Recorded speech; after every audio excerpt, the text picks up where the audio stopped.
আল্লাহ পাক বলেন কাসামতুস সালাতা, আমি নামাজকে ভাগ করছি। নামাজকে ভাগ করছি মানে সূরা ফাতিহাকে ভাগ করছি। আল্লাহ পাক সূরা ফাতিহারে কি বলছেন? নামাজ বলছে। সূরা ফাতিহাকে কোরআন শরীফে আল্লাহ বলেন সাবআম মিনাল মাসানি। মাসানি মাসানি মানে যেটা বারবার পড়া হয়, প্রত্যেক নামাজের প্রত্যেক রাকাতে সূরা ফাতিহা পড়তে হয়। এই সূরা ফাতিহা এক পারার অংশ না 30 পারার অংশ? দেখেন, এই জন্যই প্রশ্ন করলাম। এটা কোনো পারার অংশ না, এটা কোনো পারার অংশ না। সূরা ফাতিহা হলো ভূমিকা, পুরো কোরআনে কারীমের ভূমিকা। ভূমিকার মধ্যে যেমন কোনো বইয়ের ভূমিকার মধ্যে, যারা আপনারা সচেতন শিক্ষিত ইতিহাসের ছাত্র তারা জানেন, ইবনে খলদুন এক বড় ইতিহাসবিদ ছিলেন। উনি একটা ইতিহাসের কিতাব লেখছেন, এটা হলো তারিখে ইবনে খলদুন। তার একটা ভূমিকা লেখছেন, ভূমিকার নাম হলো মুকদ্দমা ইবনে খলদুন। মুকদ্দমা, তো মুকদ্দমাটা মানে এর ভূমিকা, এর ভূমিকার মধ্যে সবাই নিয়ে আসছে। আল্লাহ পাক রব্বুল আলামিন কোরআনে কারীমের ভূমিকা হিসেবে সূরা ফাতিহাকে নাজিল করেছেন। পুরো কোরআনের সার সংক্ষেপ, তার খোলাসা, তার নির্যাস আল্লাহ পাক সূরা ফাতিহার মধ্যে বয়ান করে দিয়েছেন। অথচ আয়াত হলো কয়টা? মাত্র 7টা আয়াত। মাত্র কয় আয়াত? 7 আয়াত। এই 7 আয়াতের মধ্যে পুরো এই 113টা সূরা, এরপরে তো সূরা কয়টা? 113টা। এই 113 সূরার মধ্যে যা আছে আল্লাহ পাক এই 7 আয়াতের মধ্যে ব্যক্ত করে দিয়েছেন। এই হলো সূরা ফাতিহা। সেই সূরা ফাতিহার মধ্যে আমরা প্রবেশ করতেছি আজকে। আল্লাহ পাক যেন আমাদের যাত্রা সহজ করে দেন। না, অনেক দিন থেকেই তো বলতেছি যাত্রা করতেছি, কিন্তু এখনো পর্যন্ত যাত্রাটা ভালোভাবে হয়নি। দেখা যাক আজ হয় কিনা। বিসমিল্লাহির রহমানির রহিম, আলহামদুলিল্লাহি রাব্বিল আলামিন। আউযু বিল্লাহ বলে বলছিলাম কি, আল্লাহ শয়তান থেকে তোমার দিকে ভাগতেছি। বিসমিল্লাহ বলে বললাম আল্লাহ তোমার সাথে মিশতে চাই। আল্লাহ পাক বলতেছেন তাহলে আমার কালাম ধর, আমার সঙ্গে মিশে যাবি। এই যে কালাম ধরতেছি, কথাটা কি বুঝতে পারছি? এবার আমরা কোরআন শরীফ কি করতেছি? শুরু করতেছি। তো বিসমিল্লাহ কি কোরআন শরীফ না? এই সূরা ফাতিহার শুরুর যে বিসমিল্লাহ, আপনাদেরকে এখন বলে দেই, কারো মোবাইলের রিংটোনের আওয়াজ যেন বাইজে না ওঠে এই আমার আলোচনা চলাকালীন। এতে খুব ব্যাঘাত ঘটে, এই জন্য এটা একটু সবাই লক্ষ্য রাখবেন। এই যে আমরা এখন মানে সূরা ফাতিহা শুরু করতেছি আলহামদুলিল্লাহি রাব্বিল আলামিন, না? তো আলহামদুলিল্লাহি রাব্বিল আলামিন এর দ্বারা কোরআনে কারীম আল্লাহ পাকের রশি দিয়ে যেমন নিচের থেকে উপরে উঠে, কোরআনে কারীম আল্লাহ পাক জমিনে দিয়ে দিয়েছেন যে তোরা কোরআন শরীফ ধর, আমি কোরআন শরীফ দিয়ে টাইনে টাইনে তোদেরকে আমার কাছে নিয়ে আসবো। এই সূরা ফাতিহা। আমরা এবার সূরা ফাতিহায় প্রবেশ করি। আলহামদুলিল্লাহি রাব্বিল আলামিন, সমস্ত প্রশংসা আল্লাহর, যিনি সারা জাহানের রব। সব প্রশংসা আল্লাহর, যিনি সারা জাহানের রব। সারা জাহানের রব আল্লাহ পাক যদি বলতেন আলহামদুলিল্লাহি রাব্বিল মুসলিমিন, প্রশংসা ওই আল্লাহর যিনি মুসলমানদের রব। না না না, আলহামদুলিল্লাহি রাব্বিল আম্বিয়া ওয়াল মুরসালিন, সমস্ত নবী এবং রাসূলদের রব। আলহামদুলিল্লাহি রাব্বিল আউলিয়া ওয়াল মুত্তাকিন, সমস্ত ওলি এবং মুত্তাকিনদের রব। আল্লাহ কয় না না না, আলহামদুলিল্লাহি রাব্বিল আলামিন, আমি সারা জাহানের রব। আমি খলিলকেও খাওয়াবো, নমরুদকেও মাহরুম করব না, মুসারেও খাওয়াবো, রিজিক দিব, কিন্তু ফিরাউনকেও আমি বঞ্চিত করব না। মুহাম্মাদুর রাসূলুল্লাহ সাল্লাল্লাহু আলাইহি ওয়াসাল্লামকে আমি রিজিক দিব, কিন্তু আবু জেহেল আবু লাহাবকেও বঞ্চিত করব না।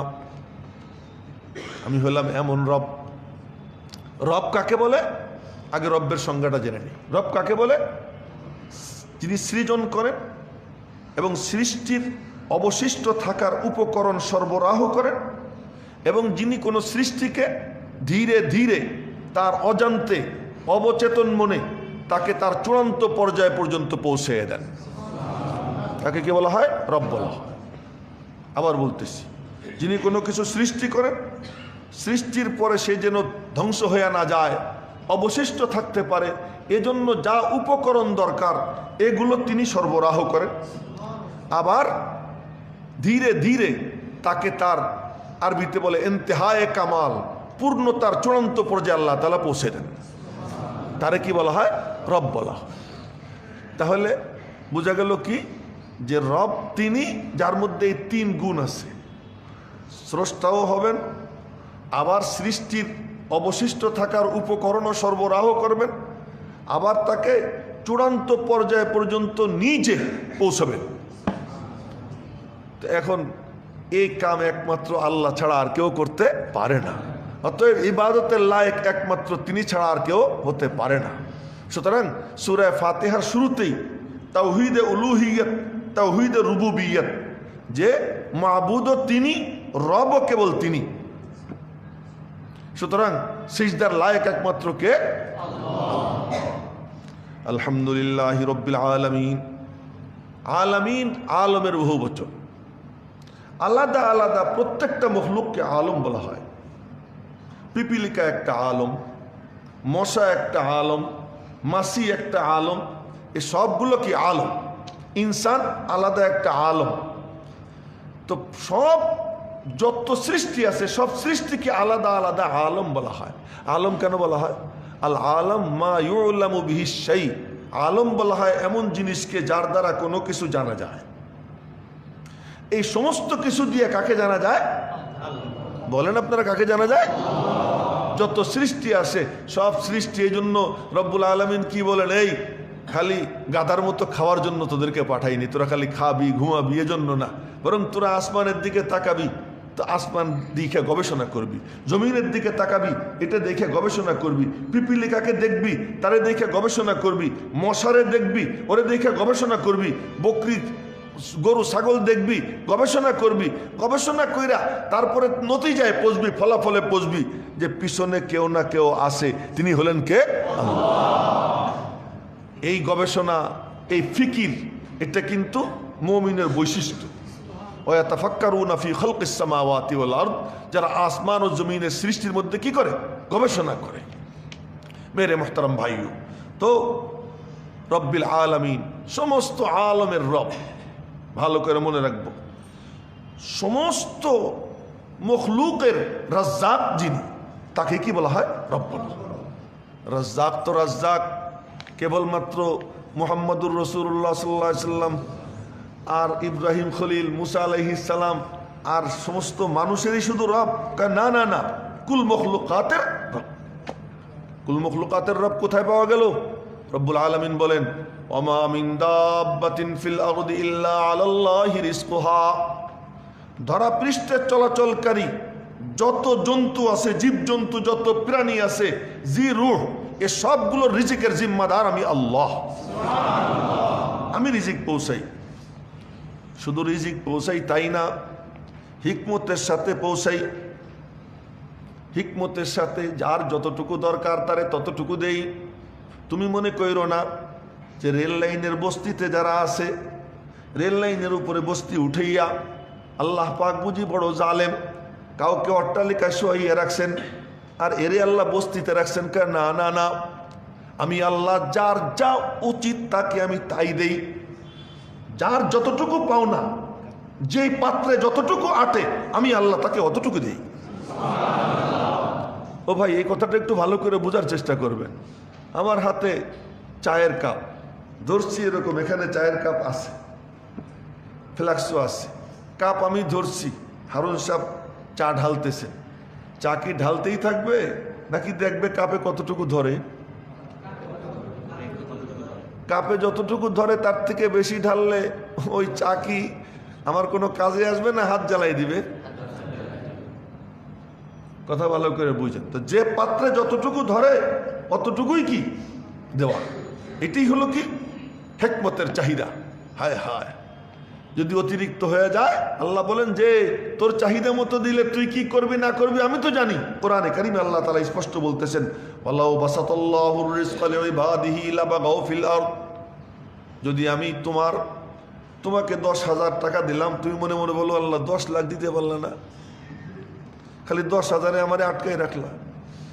10 লাখ হয়ে গেল, আল্লাহ 10 কোটি দিলে কি সমস্যা ছিল? সালমানের রহমানের কত দিয়ে রাখছো না?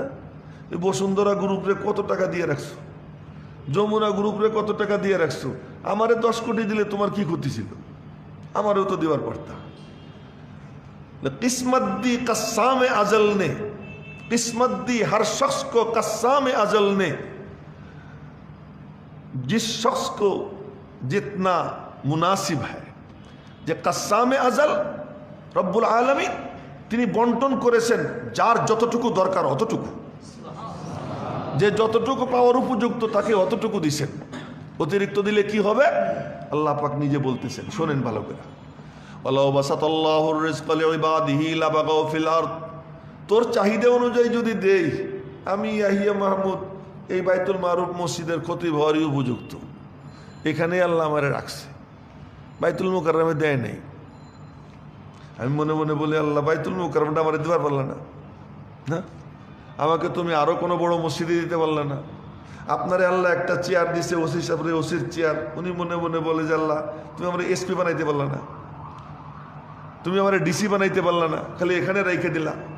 এই যে আমার আপনার কথা, রব্বুল আলামিন বলেন ওয়ালাউ বাসাতাল্লাহুর রিজকা লিইবাদিহি লাবাগাউ ফিল আরদ, তোদের চাহিদা অনুযায়ী যদি আমি দিতাম তাহলে দুনিয়ার নিজাম লন্ডভন্ড হয়ে যেত। এজন্য এক আজীব ঘটনা মনে পড়ে গেল, আপনাদেরকে শুনেই। হযরত মুসা আলাইহিস সালাম রাস্তা দিয়ে যাইতেছিলেন, তো এখন দেখেন যে ছোট্ট ছোট্ট বাচ্চারা কূপে নাইমা গোসল করতেছে। এর একটা অন্ধ বাচ্চা এক কোনায় বসে রয়েছে বড় মন মরা হয়ে। মুসা আলাইহিস সালামের খুব মায়া লাগছে যে এই বাচ্চাটা, সব বাচ্চারা ফুর্তি করতেছে, খেলাধুলা করতেছে, ও এখানে বসে রয়েছে অন্ধ। হাত উঠেছে, আল্লাহ এই বাচ্চাটার চোখ ভালো করে দাও, ওরে তুমি দৃষ্টিশক্তি দিয়ে দাও। রসুল আল্লাহ পাকের প্রিয় নবী দোয়া করছেন, দোয়া কবুল হয়ে গেছে, চোখ এসে গেছে। চোখ আইসে যাওয়ার সাথে সাথে হাতা কাছাইছে, হাতা টাতা কাছে বলতেছে, এই তোরা মনে করছিলি আমি আজীবন অন্ধ থাকবো, এই দেখ চোখ এসে গেছে। বলতেছে এই যে চোখ এসে গেছে, তোরা আমার সব ফুর্তি করতেছিস, আমাকে একটুও গুরুত্ব দিলি না, আমার কোনো ধারই ধারলি না, দাঁড়া মজা বুঝেই। মুসা আলাইহিস সালামের সামনে ও লাভ দিয়া কূপের মধ্যে নাইমা ধামধুম একটা এরে ধইরা, মানে চুবনি দেয়, ওরে ধইরা মাথা ধইরা ডাবাই রাখে। এই যে শুরু করছে মুসা আলাইহিস সালাম, দেখছি এ কি, আমি দোয়া করলাম বেচারা অন্ধ, তো আল্লাহ পাক তার দৃষ্টিশক্তি ফেরত দিল, এ তো দেখি বাচ্চা কাচ্চা মাইরে ফেলবে। সাথে সাথে হাত উঠেছেন, আল্লাহ তোমার কাজ হেকমতের থেকে খালি না, তুমি যে অন্ধ রাখছিলে এইটাই সঠিক ছিল, আল্লাহ তুমি ওরে আবার আন্দা বানাই দাও। তো কিসমত দি কাসামে আজল নে হর শখস কো জিসকো জো মুনাসিব হ্যায়, যার যতটুকু উচিত পাওয়া, যার যতটুকু হইলে মানে সে নিজেকে নিয়ন্ত্রণে রাখতে পারবে, আল্লাহ পাক তাকে অতটুকুই দিয়েছেন। পরীক্ষামূলক কাউকে কাউকে আল্লাহ তাআলা বেশি দিয়া ফিতনায় ফেলছেন, কাউকে আল্লাহ তাআলা অনেক কম দিয়েও ফিতনায় ফেলছেন, এটা আল্লাহ পাকের হিকমত। কিন্তু প্রত্যেকের এটা মনে করা উচিত, আমি যা পাইছি আমি এরই প্রাপক ছিলাম, এর থেকে অতিরিক্ত আমার জন্য কি ছিল না, উচিত ছিল না। যতটুকু আমার পাওয়া উচিত আমি অতটুকুই পেয়েছি। কেন? তিনি রব, তিনি জানেন যে আমার কতটুকু দরকার। আলহামদুলিল্লাহি রব্বিল আলামিন, সমস্ত প্রশংসা কেবল তার আর কারণা। প্রশংসা কাকে বলে, হামদ কাকে বলে মনে রাখবেন তো, নাকি বাতাসে উড়িয়ে দিবেন? হামদ কাকে বলে? হামদ বলা হয় কোনো কারো সত্তাগত আপন গুণের উপরে কারো প্রশংসা করা, তার সত্তাগত গুণ, ওই গুণের উপর প্রশংসা করা, একে কি বলা হয়? হামদ বলা হয়। এখন আপনাদেরকে আমি জিজ্ঞেস করি যে আমি যে কিছু বলতে পারি, এটা কি আমার ক্রেডিট না আমারে কেউ এই যোগ্যতা দিয়ে দিছে? আপনার চেহারা যে সুন্দর, এটা কি আপনার না কেউ দিয়ে দিছেন? হ্যাঁ, আপনার যে সম্পদ, এই সম্পদ কি আপনি আপনার নিজের যোগ্যতা দিয়ে অর্জন করছেন না কেউ আপনাকে দিছেন? আমাকে ওই দিন একজন 50,000 টাকা আমাকে দিছে যে আপনি এটা বিতরণ করে আসেন। আপনাদেরকে আমি শুনেছি, আপনারা আমার হাতে দিলেন 20-22 হাজার টাকার মতো, যা এখান থেকে উঠলো আপনারা দিলেন। আমি নিয়ে ওইটা ওখানে বিতরণ করছি। এই বিতরণ করে যে আসলাম, এটা কি আমার ক্রেডিট না যারা দিছে তাদের ক্রেডিট? তো এখন আমার যা কিছু আমি পাইছি, আপনি পাইছেন, ওই বড় চেয়ারওয়ালা প্রধানমন্ত্রী পাইছে, প্রেসিডেন্ট পাইছে, আল্লামা আহমদ শফি সাহেবের মতো বড় বুজুর্গ পাইছেন, এরপরে মক্কা শরীফের ইমাম সাহেব পাইছেন। যার যত গুণ, এই গুণ কি তার নিজের না আল্লাহর দেওয়া? কার দেওয়া? আল্লাহর দেওয়া। যার যত সম্পদ, মসজিদে দান করতেছে, মাদ্রাসায় দান করতেছে, গরিব মিসকিনকে দান করতেছে, এই সম্পদ কি তার বাপের কাছ থেকে আনছে না আল্লাহ তারে দিছে? কে দিছে? আল্লাহ দিছে। তো প্রশংসা পাইলে কে পাবে? আলহামদুলিল্লাহি রাব্বিল আলামিন। সমস্ত প্রশংসা একমাত্র আল্লাহর, গুণ সব তার, আর কারো নিজস্ব কোনো গুণ নাই। আমি বলতে পারি আমার আল্লাহ আমাকে দিয়ে বলায়। কারো সুর সুন্দর, সে যখন সুন্দর করে গায়, সুর লহরীতে মানুষের হৃদয় মনে হয় তার ছিঁড়ে যায়, তাই না? হৃদয়ের তার ছিঁড়ে যায়। কারি সাহেব কানে হাত দিয়ে কেরাতে টান দেয়, কারি আব্দুল বাসেত কেরাতে টান দেয়, ওই টানে মানুষের অন্তরের মধ্যে ভূমিকম্পের সৃষ্টি হয়ে যায়। ও মেরে মোহতারাম ভাইও, ওই সুর যিনি দিয়েছেন, প্রশংসা কি তার না সুর যে দিল তার প্রশংসা? যে সুর করে গাইতেছে ওর কোনো প্রশংসা না, বরং আসল প্রশংসা হলো সুর দেনেওয়ালার। ওই সুরও দিয়ে রাখছেন কে? আল্লাহ। পাখিটা খুব সুন্দর, পাখির দিকে তন্ময় হয়ে তাকাইয়ে রইছি, নজরটা পাখির মধ্যে আটকে যায়। রব্বুল আলামিন বলেন, নজর পাখি পর্যন্ত আটকে গেল কেন? ওই পাখির পিছনে দাঁড়াই রইছি আমি আল্লাহ। ওই পাখিটাকে এত সুন্দর আমি বানাইছি। হরিণটা এত সুন্দর, ওই হরিণ পর্যন্ত তোর চোখ আটকে যায়। তুই একটা গাধা, আহাম্মক, তোর চোখ হরিণ পর্যন্ত কেন আটকে গেল? তুই এর পিছনে চিন্তা করলি না? হরিণী চোখ কারো দেখলি চোখের প্রশংসায় পঞ্চমুখ হয়ে গেলি, ইহ কি দারুণ চোখ, তুই তার দিকেই তাকাইস। তুই যদি ভালো করে চিন্তা করতি, ওই চোখের স্রষ্টা যে আল্লাহ, সেই আল্লাহ না জানি কত সুন্দর। হরিণ এত সুন্দর, না জানি হরিণের স্রষ্টা আল্লাহ কত সুন্দর। এই পাখি এত সুন্দর, না জানি এই পাখির স্রষ্টা আল্লাহ কত সুন্দর। ও মেরে মোহতারাম ভাইও, রব্বুল আলামিন বলেন আলহামদুলিল্লাহ, সব প্রশংসা একমাত্র কার? আল্লাহ। ওই পিছনের দিকে যাওয়ার অভ্যাস করো, আটকে যাও না। অ্যাক্সিডেন্ট সেই হয় যে নাকি আটকে যায়, মখলুকের মধ্যে আটকে যায়, খালেক পর্যন্ত যায় না, সৃষ্টির মাঝে আটকে যায়, স্রষ্টা পর্যন্ত যায় না। কামিয়াব সে ব্যক্তি যে সৃষ্টিকে ভেদ করে স্রষ্টা পর্যন্ত পৌঁছে যায়। যার নজর স্রষ্টা পর্যন্ত চলে যায় সে কামিয়াব হয়ে যায়, আর যার নজর সৃষ্টি পর্যন্ত আটকে যায় ওটা গর্তের মধ্যে পড়ে যায়। কথাটা ভালো করে মনে রাখবেন। এই জন্য এক বুজুর্গের অকেয়া মনে পড়ে গেল। উনি রাস্তাঘাটে চলাচল করতেন, চলাচলের সময় এই পথে একটা সুন্দর ঘোড়া দেখলেন, ঘোড়ার কাছে যাইতেন। ঘোড়ার কাছে গিয়া ঘোড়ার এই কপাল টপাল ধরে চুপ করে চুমু খাইতেন। চুমু খেয়ে বলতেন, তুই ইহা আকে ছুপা হয়, তুই এখানে এসে লুকাইছিস। কোনো একটা ফুটফুটে সুন্দর বাচ্চা দেখলেন, কোলে নিয়া কপালে গালে চুমু টুমু খেয়ে বলতেন, তুই ইহা আকে ছুপা হয়, তুই এখানে এসে লুকাইছিস। কোনো নুরানি চেহারার বড় আল্লাহওয়ালা বুজুর্গ কাউকে পাইতেন, দাড়ি ধইরা কপাল টপালে চুমু টুমু খেয়ে বলতেন, তুই হ্যাঁ আকে ছুপা হয়, তুই এখানে এসে লুকাইছিস। তো একদিন শাগরেদরা ধরছে, মুরিদরা ধরছে, হজরত ये आप क्या करते हैं? इसे चूमते हैं, उसे चूमते हैं, उसे चूमते हैं और कहते हैं कि तू यहाँ आके छुपा है। এইটা ধইরা ওইটা ধইরা সেইটা ধইরা চুমু খানার বলেন, তুই এখানে এসে লুকাইছিস। এটা কি কর, কি বলেন? ধনুনি বললেন, আমি কোনো ঘোড়াও চুমু খাই না, কোনো গরুরেও চুমু খাই না, কোনো ছোট্ট ফুটফুটে সুন্দর বাচ্চারেও চুমু খাই না, ওই সৌন্দর্য আমার চোখে পড়ে না। যখনই কোনো সুন্দর দেখি ওই সৌন্দর্যের মধ্যে আমি আমার মাওলার জামাল দেখতে পাই, আল্লাহ পাকের জামাল দেখতে পাই, তার সৌন্দর্য দেখতে পাই। ওই সৌন্দর্যরে চুমু খাই, ওই চুমু খেয়ে বলি যে তুই এসে এখানে লুকাই রইছো। এই যা কিছু দেখো, এই জন্য আমি বলি এই যা কিছু দেখো সব আল্লাহ পাকের বিজ্ঞাপন। যত সৌন্দর্য আছে সুন্দর সব আল্লাহ পাকের হোসেন থেকে নেওয়া, যত সুন্দর বলা আল্লাহ পাকের বলার থেকে নেওয়া, যত কিছু সুন্দর আছে সব মাওলার থেকে নেওয়া।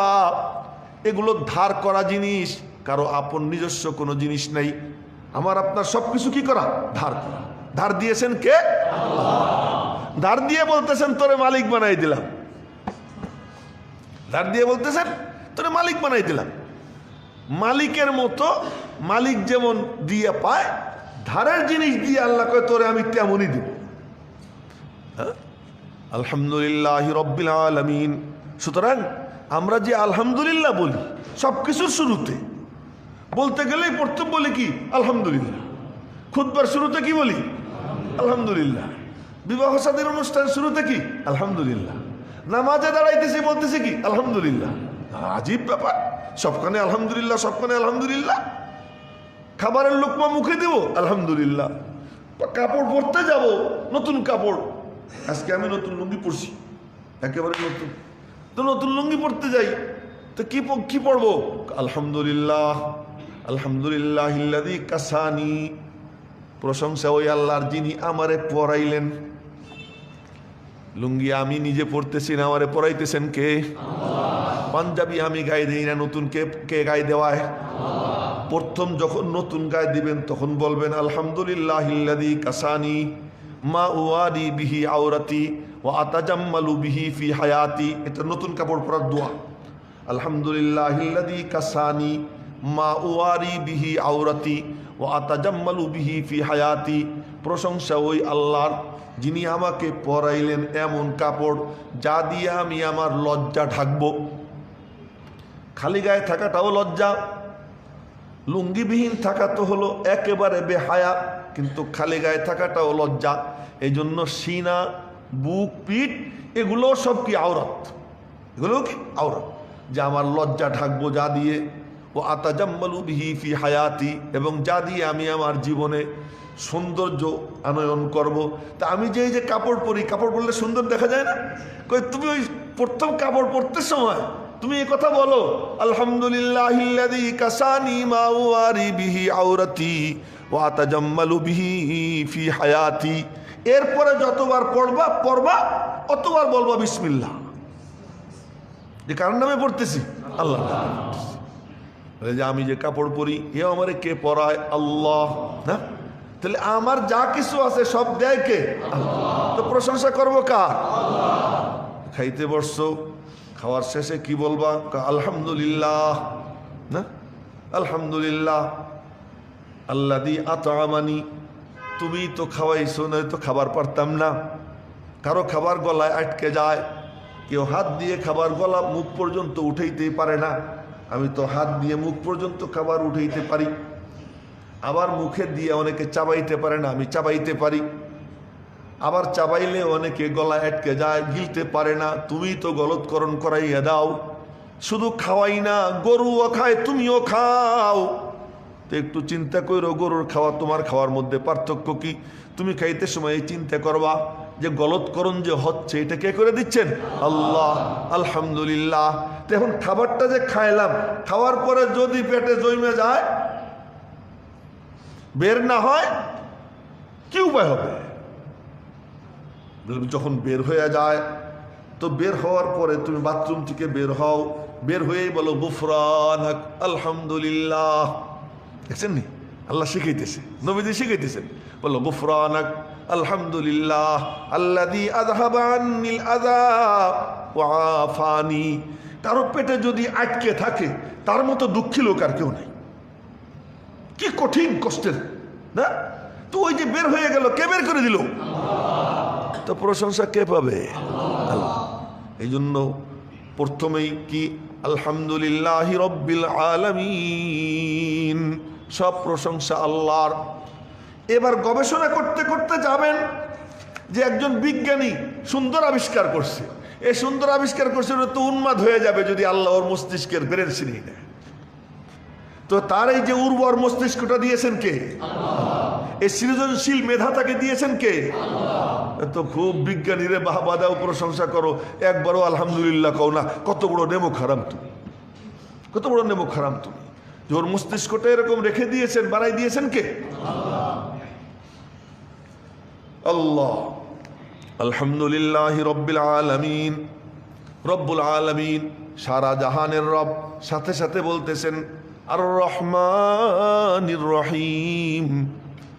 এই রুবুবিয়তের মধ্যে সিফাতে রহমান আছে, সিফাতে রহিম আছে।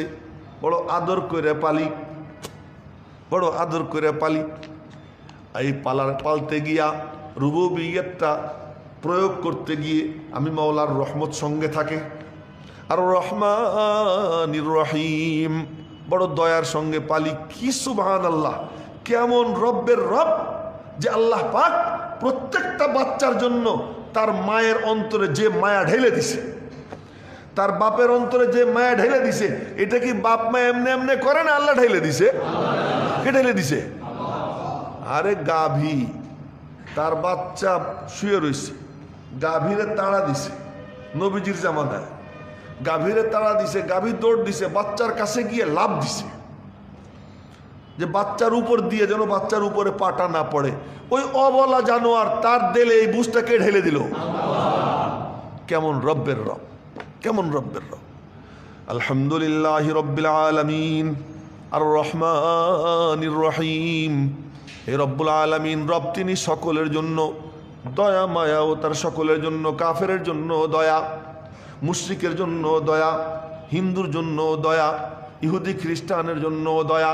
এমন দয়ার দয়া যা কল্পনা করা যায় না। রিজিক দিতে গিয়ে কাউকে বঞ্চিত করেন না। তার ভুরি ভুরি ঘটনা, ভুরি ভুরি ঘটনা শুনেছিলাম আপনাদেরকে, যে এই তোর রিজিক দিতে গিয়া কোনো ভেদাভেদ নেই, সকলকে সমানভাবে। মজার ব্যাপার হলো, নবীজিরে শুকনা খেজুর দিয়ে খুশি রাখে, আর আবু জেহেল রে অট্টালিকায়। নবীজিরে খেজুরের পাতার উপরে শোয়ায়, আর আবু জেহেল রে কোথায় রাখে? অট্টালিকায় রাখে। আবু জেহেলের ওখানে খাবার চতুর্দিকে ছড়াই রয়েছে, আবুল হাবের ওখানে খাবার চতুর্দিকে ছড়াই রয়েছে। আর নবীজির ঘরের মধ্যে ঢুকে দেখেন হযরত ওমরে ফারুক রাদিয়াল্লাহু তাআলা আনহু, বুখারী শরীফের হাদিস, নবীজি টং পাচ্ছিলেন। টং পাইতে 1 মাস টং গেছিলেন। টং চেনেন নি আপনারা? চেনেন না? হ্যাঁ হ্যাঁ রে, গ্রামে যাবেন তো না টং চিনবেন। গ্রামে গেলে দেখবেন ক্ষেত পাহারা দেওয়ার জন্য, ক্ষেতের ফসল যাতে চোররা কাইটে কুইটে নিয়ে না যায়, ক্ষেত পাহারা দেওয়ার জন্য ক্ষেতের মধ্যে 4টা খুঁটি দিয়া, একটা মাছা দিয়া, চতুর্দিকে খড়ির মানে পাট খড়ির বেড়া দিয়া, উপরে একটু চাল টাল দিয়ে একজন লোক থাকার মতো জায়গা হয়, একটা হ্যারিকেন টেরিকেন লাইট টাইট নিয়ে ওখানে থাকে, ক্ষেতের পাহারা দেয়। এরে বলে টং, এরে বলে টং। তো নবীজি বিবিদের সঙ্গে রাগ কইরা, হ্যাঁ, বিবিদের সঙ্গে রাগ কইরা টং পাইতে টঙ্গে ছিলেন 1 মাস। টঙ্গে ছিলেন 1 মাস। বিবিদের সঙ্গে রাগ করছেন কি নিয়ে? তারা নবীজিরা ঠিক মতো খাবার দিল না, এই জন্য। নবীজির বিছনাপত্র ঠিক মতো দেন এই জন্য। কেন? রাগটা করছেন আল্লাহর জন্য। সেই রাগটা কি জন্য করছেন? যে গেছেন নবীজি, বিবিরা জোটবদ্ধ হয়ে নবীজির কাছে আবেদন করছে, আমাদের ভাতা বাড়াই দিতে হবে। নবীজি তো বিবিদের জন্য ওইরকম অল্প স্বল্প দিতেন, যে তোমরা মুজাহাদার উপরে থাকবা, এবং সকলকে সমান দিতেন, কোনো ব্যাসকম নেই, সমান দিতেন। তো বিবিরা ধরছে যে আমাদেরকে একটু বাড়াই দিতে হবে। আল্লাহর হাবিব বললেন, আমার ঘরে থাইকা সম্পদ অতিরিক্ত চাওয়ার জন্য জোটবদ্ধ হইছ, আর তোমাদের কাছে আমি আসবো না। এই কথা বলে টং পাচ্ছে, টঙ্গে থাকা শুরু করছে। আর বিবিরা ঘরে বসে বসে শুধু কান্দে, সব বিবিরা কান্দাকাটি করতেছেন। আম্মা জান আয়েশা সিদ্দিকা কান্দাকাটি করতেছেন। আওয়াজ, খবর রটে গেছে যে নবীজি বিবিদেরকে তালাক দিয়ে দিছেন। এই সংবাদ রটে গেছে, তালাক দিয়ে দিছেন। এখন নবীজির কাছে গিয়ে কেউ জিজ্ঞেস করবে যে ঘটনা কি, এই সাহসও কারণে দোজাহানের বাদশাহ তিনি মুডে এসে গেছে, তার ব্যক্তিত্বের সামনে এখন গিয়ে কেউ দাঁড়াবে এই হিম্মত কারণে। আবু বকর সিদ্দিক রাদিয়াল্লাহু তাআলা আনহু ভয়ে জড়সড় জুবুথুবু হয়ে রয়েছেন। তার কন্যা আয়েশা সিদ্দিকা নবীজির ঘরে, ওমরে ফারুক রাদিয়াল্লাহু তাআলা আনহু তিনি ঘরে শুয়ে রয়েছেন, রাত্রে ঘুমাই রয়েছেন। একজন আইসা দরওয়াজায় টোকা দিছে, ওমর ওমর। কি কি ঘটনা? কাদ হাদাসা আমরুন আযীম, ভয়ানক বিষয় ঘটে গেছে। এই কথা শুনে হযরত ওমর বললেন, আজা মালিকু গাসসান, কি গাসসানের বাদশা কি মদিনায় হামলা চালাইছে? না, বরং এর থেকেও ভয়ানক ঘটনা। বলে কি? তাল্লাকা রাসূলুল্লাহ সাল্লাল্লাহু আলাইহি ওয়াসাল্লাম আজওয়াজাহু, নবীজি তার বিবিদেরকে তালাক দিয়ে দিয়েছেন। এই হলো হযরত ওমর রাদিয়াল্লাহু আনহুর কাছে সংবাদ দিছে। সংবাদ পাইয়া হযরত ওমর তাড়াতাড়ি কাঁধে চাদর ঝুলাইয়া, মানে চাদরটা পড়তে সময় লাগবে, এই সময় যাতে নষ্ট না হয়, কাঁধে চাদর ঝুলাইয়া তাড়াতাড়ি করে, মানে লুঙ্গি পরা, চাদর কাঁধে ঝুলানো, রাস্তায় গিয়ে চাদরটা গায়ে দিবেন। ঘর থেকে বের হয়েছে, বের হইয়া গেলাম, গিয়া নবীজির দরওয়াজায় দাঁড়াইয়া সালাম দিলাম, আসসালামু আলাইকা ইয়া রাসূলুল্লাহ আনা ওমর আদখুল। সালাম আপনাকে হে আল্লাহর রসুল, আমি ওমর, আসতে পারি কি? তো ভিতর থেকে কোনো আওয়াজ আসে না। একবার, দুইবার, তিনবার হাদিসে নিয়ম দেওয়া আছে, নবীজি বলে দিছেন 3 বার সালামের পরে যদি অনুমতি না মিলে ফিরে চলে যাবা। তো সালাম 3 বার দিছেন, কোনো আওয়াজ আসে না। হযরত ওমর বিফল মনোরথ হইয়া ফিরতে শুরু করছেন। নবীজির কাছে যে ছিল তারে বললেন, ওমর রে ডাক দাও। বাইরে আইসা ডাক দিছেন, ও ইয়া ওমর। এ কি? নবীজি যাইতে বলছেন। হযরত ওমর বলেন, আমি গেলাম, গিয়ে সালাম দিলাম, রুমে ঢুকলাম। রুমে ঢুইকা নবীজির ঘরের দিকে তাকাইলাম, রুমটার কন্ডিশন কি। দেখি একটা খেজুরের ছড়া ঝুলে আছে, তার মধ্যে 2-3টে শুকনা খেজুর। ওখানে দেখি একটা অজুর পানির লুটা পড়ে আছে, আর এদিকে মানে নবীজির যে বিছনা, এই খেজুর পাতার চাটাই আর কাঠের মতো বালিশ, এই গায়রা উহুবাতিন সালাসা, এই 3টি দ্রব্য ছাড়া আর কোনো দ্রব্য নবীজির ঘরে নেই, নবীজির রুমে। ঢুকলাম, ঢোকার পরে নবীজিরে সালাম দিলাম, সালাম দিয়ে একটু গল্প সল্প করলাম।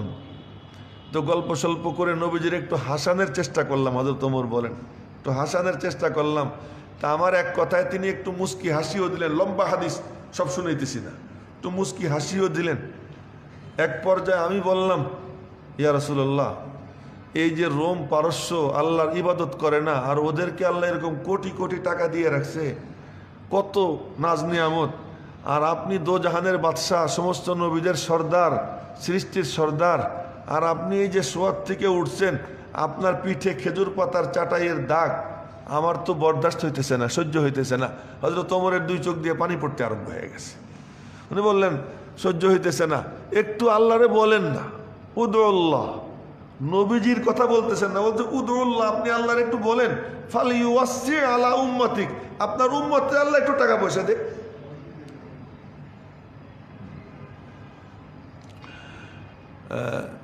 আপনার উম্মতকে আল্লাহ একটু টাকা পয়সা দেখ।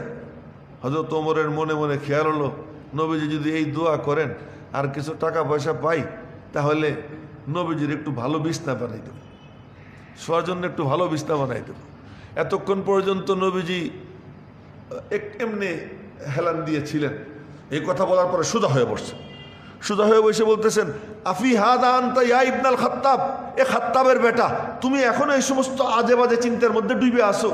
আরে উলাইকা কওমুন উজ্জিলাত লাহুম তাইয়্যিবাতুহুম ফিল হায়াতিদ দুনিয়া, আরে ওদেরকে তো আল্লাহ তাআলা দুনিয়াতেই সব দিয়ে দিয়েছেন, আর আমাদের জন্য আল্লাহ পাক আখিরাতে বরাদ্দ করে রাখছেন, ওখানে গিয়ে পাবো। তুমি এই সমস্ত কথা বলো। তাই বলতেছিলাম যে আল্লাহ পাক নবীজিরে খেজুর পাতার চাটাইতে শোয়ান, আর তার দুশ্মনদেরকে আল্লাহ পাক ফুল সজ্জায় শোয়াইতেছেন। নবীজিকে আল্লাহ তাআলা শুকনা খেজুর খাওয়ান, আর দুশ্মনদেরকে আল্লাহ তাআলা কি সমস্ত সম্পদ নাজ ও নিয়ামত দিয়ে রাখছেন। এটা কি? রব্বুল আলামিন তার হেকমতের তাকাজা, এটা আল্লাহ পাকের হেকমত। এটা যে দুনিয়া এদের জন্য বরাদ্দ করেন নাই, আল্লাহ পাক তাদের জন্য আসল বরাদ্দ রাখছেন কোথায়? আখিরাত। এখন আপনাদের প্রশ্ন হবে, উসমান গনিদি কত টাকা আল্লাহ দিছে উসমান গনিরে? হ্যাঁ, তার নামই কি গনি? আব্দুর রহমান ইবনে আউফ রাদিয়াল্লাহু আনহুকে আল্লাহ পাক কত টাকা দিছেন, কোটি কোটি ডলারের মালিক ছিলেন বর্তমান যুগ হিসেবে। তো ওদেরকে দিছেন, আল্লাহ পাক রব্বুল আলামিন দিছেন তাদেরকে, কিন্তু তারা ওর মধ্যে ডোবে নাই। আমাদের কি করে নাই? ডোবে নাই।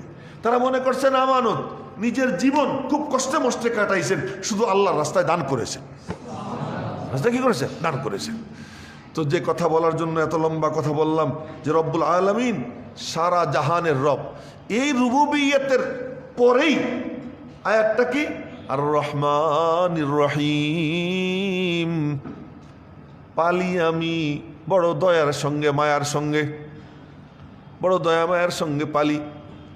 তুই তোর কথা চিন্তা করে দেখ, তোর মায়ের পেটের থেকে বের হইছিস, তোর একটা দাঁতও ছিল না, ছোট্ট ছোট্ট হাত ছিল। তুই তোর মাথাটা কোনোখানে রাখলে একটু যদি বাঁকা হয়ে যায়, ঘাড়ি তোর বাঁকা হয়ে যাবে। ওই সময় তোর পালার জন্য আমি মওলা কি সিস্টেম করে দিলাম, অন্যরা চিল্লা চিল্লি করে, মার ঘুম ভাঙ্গে না। শিশু বাচ্চা যদি সামান্য একটু আওয়াজ করে, মার যত গভীর ঘুম থাক ভাঙ্গে যায়, মার যত গভীর ঘুম থাকুক, বাচ্চার সামান্য একটু আওয়াজে মার ঘুম ভাঙ্গে যায়। কি আজীব ব্যাপার, ওখানে গিটার বাজে মার ঘুম ভাঙ্গে না, কিন্তু যখনই বাচ্চা একবার মাত্র ক্যা করে উঠে মার ঘুম ভাঙ্গে যায়। কারণ মার ঘুম এমনি ভাঙ্গে না, আমি আল্লাহ ইন্তজাম করে রাখছি, ওই শিশুর যখন দরকার পড়ে আমি আল্লাহ তার মার ঘুম ভাঙ্গাইয়া দেই। আলহামদুলিল্লাহি রব্বিল আলামিন। এই তরবিয়াত করতে গিয়ে রব্বুল আলামিনের রহমতের প্রদর্শনী, তার মায়া দয়া এমন যে যখন যেখানে যেটা দরকার আল্লাহ পাক ওইটা ইন্তজাম করে দেন। এই জন্যই বলছি রবকে, যার মধ্যে তিন গুণ। কয় গুণ? তিন গুণ। সৃজন করেন, সৃষ্টির বাকি থাকার উপকরণ সরবরাহ করেন, এবং তার অজান্তে অবচেতন মনে আল্লাহ পাক তাকে তার চূড়ান্ত পর্যায় পর্যন্ত পৌঁছে দেন। এই তিন গুণ যার মধ্যে, তিনি হলেন কে? রব। এই রুবুবিয়তের প্রদর্শনী দিতে গিয়ে আল্লাহ পাক সিফাতে রহমান এবং সিফাতে রহিমতার সঙ্গে থাকে, বড় মায়ার সঙ্গে পালেন, দয়ার সঙ্গে পালেন। এমন কি কাট্টা কাফের যে, তাকেও আল্লাহ তাআলা মায়া করে খাওয়ান। কেমন মায়া করে খাওয়ান? তার ঘটনা শুনেছিলাম যে ইব্রাহিম আলাইহিস সালাম 80 বছরের বুড়া, খাইতে বসছে, বিসমিল্লাহ বললি না? বিসমিল্লাহ বলবো কেমনে, আমি তো তারে মানি না, আমি স্বীকারই করি না। স্বীকার করিস না, যা ভাগ, তোরে খাওয়াবো না। আল্লাহর মুহাব্বতে বলছে। তো বুড়া উঠে হাঁটা দিছে। আল্লাহ পাক ডাক দিছেন, ইব্রাহিম, জি মালিক। 80 বছর পর্যন্ত আমি খাওয়াইতেছি, তোর কাছে মাত্র এক বেলা খাইতে গেল, তোর সাথে এক বেলা খাইতে গেল, তুই তারে উঠেই দিলি। এতদিন পর্যন্ত আমি খাওয়াইলাম, আমি তো কোনোদিন ধমক দিইনি রে, আমি কোনোদিন ধমক দিইনি, আমি তোর বড় আদর করে খাওয়াইছি। তোর কাছে এক বেলা গেছে, তোর দস্তরখানে বসছে, তোর দস্তরখানের খাবার তো আমার দেওয়া, তুই তারে ভাগাই দিলি। ইব্রাহিম আলাইহিস সালাম দৌড় দিছেন, ওই বুড়া হাইটা অনেক দূর চলে গেছে, দৌড় দিছে। দৌড় দিয়ে গিয়া, এ বুড়া আসো, তাড়াই দিলেন তো? তাড়াই দিছিলাম, আসো এখন একসাথে খাবো। তখন না বললেন খাওয়াবেন না? যার কারণে বলছিলাম খাওয়াবো না, উনি আমারে বলছেন তোরে ডাইকে নিয়ে খাওয়াইতে, উনি আমারে বলছেন তোরে ডেকে নিয়ে খাওয়াইতে। উনি বলছেন সত্যি তোমার রব এমন? এবার বলতেছে বুড়া, সত্যি তোমার রব এমন? কাহা আমার রব এমনই। তাহলে আমি পরে খাবো, আগে আমারে মুসলমান বানাইয়া দাও, আগে আমারে সেই রব্বের গোলাম বানাই দাও। তো এই মায়া, এই দয়া সহ তিনি কি করেন? তরবিয়াত করেন। আলহামদুলিল্লাহ রব্বিল আলামিন আর রহমানির রহিম। রহমান রহিম রব্বের সাথে সাথে আনা, তার মানে রুবুবিয়তের মধ্যে আল্লাহ পাকের সিফাতে রহমত ও গালেব থাকে। সিফাতে রহমতের প্রভাব থাকে, রহমান রহিমের সিফাত সাথে নিয়ে আল্লাহ পাক তরবিয়ত করেন, পালেন, বড় মায়া করে পালেন আল্লাহ পাক। সুতরাং রব্ব তিনি, যিনি রব মাবুদ তিনিই হন, অন্য কেউ মাবুদ হইতে পারে না। মাবুদ তিনিই হবেন যিনি রব হবেন। এজন্য রব আর মাবুদ, রুবুবিয়ত আর উলুহিয়ত মনে রাখবেন। রুবুবিয়ত উলুহিয়ত এই দুইটা কেমন? যেমন পাঞ্জাবির উপর আর পাঞ্জাবির নিচ। তো পাঞ্জাবির নিচটা কি পাঞ্জাবির থেকে আলাদা হয়? উলুহিয়ত আর রুবুবিয়ত কি হয় না? আলাদা হয় না। মাবুদ সেই হবে রাজ্জাক যে হবে, মাবুদ সেই হবে স্রষ্টা যিনি হবেন, মাবুদ তিনিই হবেন যিনি সবসময় সৃষ্টির উপকরণ, তার প্রয়োজনীয় যা কিছু এটা যিনি সরবরাহ করেন। সুতরাং মাবুদ একমাত্র আল্লাহ ছাড়া কেউ হতে পারেন না। সুতরাং মাবুদও তিনি, রব্বও তিনি। আল্লাহ পাক আমাদেরকে বুঝবার তৌফিক দান করেন। আজকে এই পর্যন্তই থাকলো। ইনশাআল্লাহ আগামী শুক্রবারে আমরা আর রহমানির রহিম থেকেই শুরু করব। আল্লাহ পাক যদি তৌফিক দান করেন, আল্লাহ পাক যেন আমাদেরকে শেষ পর্যন্ত যাওয়ার তৌফিক দান করেন। সুবহানাল্লাহ।